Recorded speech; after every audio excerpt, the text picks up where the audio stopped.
श्री राम जय राम जय जय राम जय जय विघ्न हरण हनुमान। भक्तराज हनुमान भाग 12।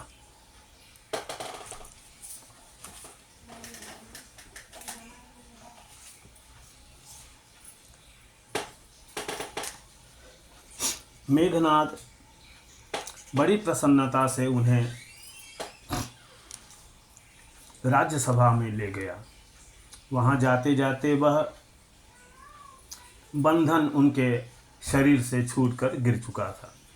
हनुमान ने देखा कि रावण की सभा में बड़े बड़े देवता, लोकपाल, दिक्पाल हाथ जोड़े खड़े हैं। सूर्य का प्रकाश मंद है, वायु पंखा झल रहा है और शनि अग्निदेव आज्ञा की प्रतीक्षा कर रहे हैं।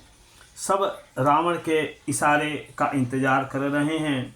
हनुमान निशंक खड़े थे। रावण ने उन्हें इस प्रकार अविनीत देखकर न जाने क्या सोचा और ठहाका मारकर हंसने लगा। परंतु दूसरे ही क्षण उसे अपने पुत्र अक्षय कुमार की याद आ गई। उसने डांट कर पूछा, तू कौन है? किसके बल पर तैने ऐसा उत्पात मचा रखा है? क्या तू मुझे नहीं जानता? मैं अभी तुझे समझाता हूँ। हनुमान ने बड़े ही गंभीर स्वर से कहा, रावण जो संपूर्ण प्रकृति के आश्रय हैं, जिनके रोम रोम में कोटि कोटि ब्रह्मांड प्रतिक्षण पैदा होते और नष्ट होते रहते हैं, जिनकी शक्ति से ब्रह्मा विष्णु महेश अपना अपना काम करते हैं, जिनके कृपा लेश से शेषनाग पृथ्वी को धारण करने में समर्थ होते हैं, जो तुम्हारे जैसे राक्षसों को दंड देने के लिए ही अवतीर्ण हुए हैं, मैं उन भगवान राम का दूत हूँ। क्या तुम उन्हें नहीं जानते? जनक के धनुष यज्ञ में जो धनुष तुमने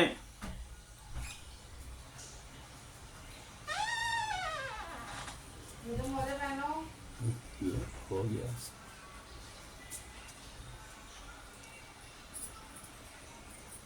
हिला तक नहीं पाया था, उसे तिनके की भांति तोड़ देने वाले को तुम भूल गए हो। खरदूषण और तीसरा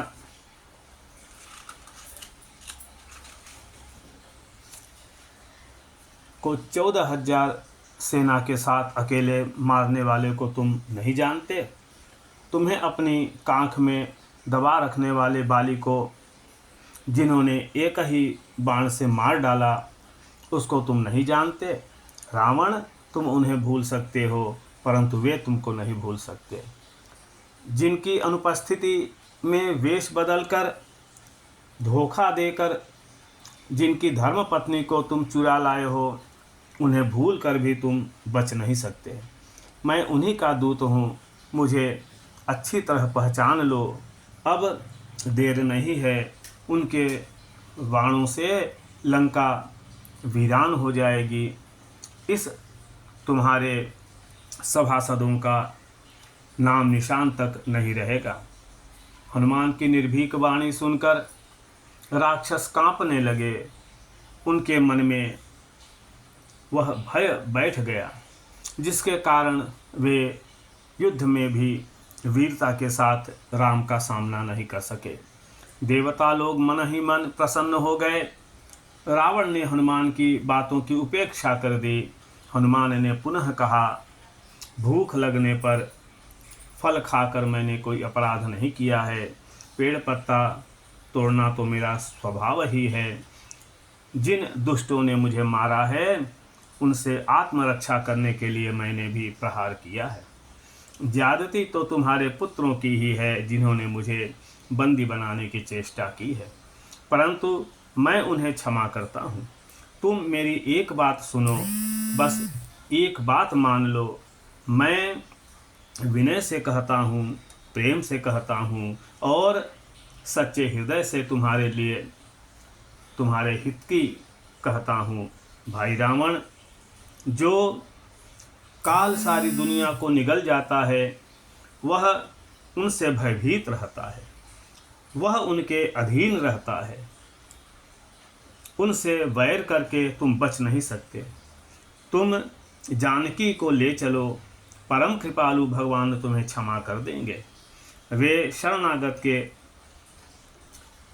सब अपराध भूल जाते हैं। तुम उनके चरणों का ध्यान करो और लंका का निष्कंटक राज्य भोगो। तुम बड़े कुलीन हो, तुम्हारे पास अतुल संपत्ति है, तुम बड़े ही विद्वान हो और बल भी तुम्हारे पास पर्याप्त है। उन्हें पाकर अभिमान मत करो, ये 4 दिन की चांदनी है। चलो भगवान की शरण हो। मैं तुमसे सत्य कहता हूँ, शपथ पूर्वक कहता हूँ कि सारी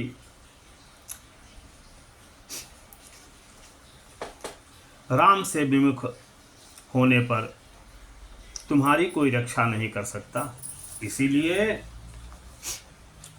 मोह मूल बहुसूल प्रद त्यागहु तम अभिमान, भजहु राम रघुनायक कृपा सिंधु भगवान। यद्यपि हनुमान ने बहुत ही हितकर बातें कही, परंतु वे रावण को अच्छी नहीं लगी। उसने खींचकर राक्षसों को आज्ञा दी, इसे मार डालो। विभीषण ने आपत्ति की कि दूत को मारना अन्याय है। अंत में अंगभंग करना निश्चय रहा और रावण ने पूंछ जला देने की आज्ञा दी। पूंछ में कपड़े लपेटे जाने लगे, उसे तेल में भिगोया गया और आग लगा दी गई। 10-20 राक्षस उन्हें पकड़कर नगर में घुमाने लगे। बच्चे ताली पीट पीट कर हंसने लगे। हनुमान ने लंका ध्वंस करने का यही अवसर उपयुक्त समझा। उन्होंने अपनी पूंछ से एक झटका लगाया और सारे राक्षस अपने अपने प्राण बचाकर भाग गए। वे उछलकर एक महल से दूसरे महल पर जाकर सबको भस्म करने लगे। वायु ने सहायता की। अग्नि ने अपने मित्र वायु के पुत्र के कार्य में हाथ बटाया। लंका ढह ढह कर जलने लगी। बहुत से यंत्र नष्ट कर दिए, धोखा देने का स्थान भस्म कर दिया, परंतु सोने की लंका अब तक जली नहीं। यद्यपि सारे नगर में हाहाकार मचा हुआ था। सब अपनी अपनी सामग्री, बाल बच्चे और स्त्री वृक्षों को लेकर, वृद्धों को लेकर अलग भाग रहे थे। तथापि लंका जलने के समय भी चमक रही थी। कहते हैं कि लंका की एक काल कोठरी में शनैश्चर देवता कैद थे। हनुमान का पैर उसकी चाहर दीवारी पर लगा और वह टूट गई।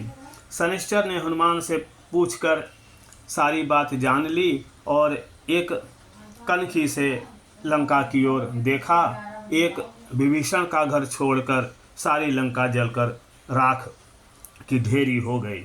उन्होंने हनुमान को वरदान दिया और बतलाया कि अब लंका का सत्यानाश निकट है। वे चले गए। शनैश्चर देवता को मुक्त करके हनुमान ने जब देखा कि सारी लंका ध्वस्त हो गई, इसके बीहड़ मोर्चों में अब कोई खतरनाक बात न रही, तब वे समुद्र में कूद पड़े और स्नान करके फिर माँ सीता के पास अपने आए। माँ सीता ने भगवान के लिए उन्हें चूड़ामणि दिया और शीघ्र से शीघ्र अपने उद्धार की प्रार्थना करने के लिए कहा। उन्हें प्रणाम करके घोर गर्जना करते हुए हनुमान ने यात्रा की। नारायण। जाम्बवान, अंगद आदि बिना कुछ खाए पिए एक पैर से खड़े रहकर हनुमान की प्रतीक्षा कर रहे थे। उनकी किलकारी सुनते ही सबने कार्य सिद्धि का अनुमान कर लिया और आगे बढ़कर उन्हें गले से लगाया। खाते पीते मधुबन उजाड़ते हुए सब भगवान राम के पास पहुँचे। हनुमान ने बड़े ही करुण शब्दों में सीता की दशा का वर्णन किया। लंका के ऐश्वर्य, रावण की शक्ति और वहाँ की एक एक बात उन्होंने भगवान को बताई। भगवान ने कहा, हनुमान, तुम्हारे समान उपकारी संसार में और कोई नहीं है। मैं तुम्हें क्या बदला दूँ? मैं तुम्हारा ऋणी हूँ, तुम्हारे सामने मुझसे देखा नहीं जाता। भगवान की यह बात सुनते ही हनुमान व्याकुल होकर उनके चरणों में गिर पड़े और प्रेम मग्न हो गए। भगवान राम ने बलात् उन्हें उठाकर हृदय से लगाया और उन्हें अपनी अनन्य भक्ति का वरदान दिया। भगवान शंकर की अभिलाषा पूर्ण हुई, जिसके लिए वे हनुमान बने थे, वह कार्य पूरा हुआ। जय श्री राम। श्री राम जय राम, जय जय राम, जय जय विघ्न हरण हनुमान।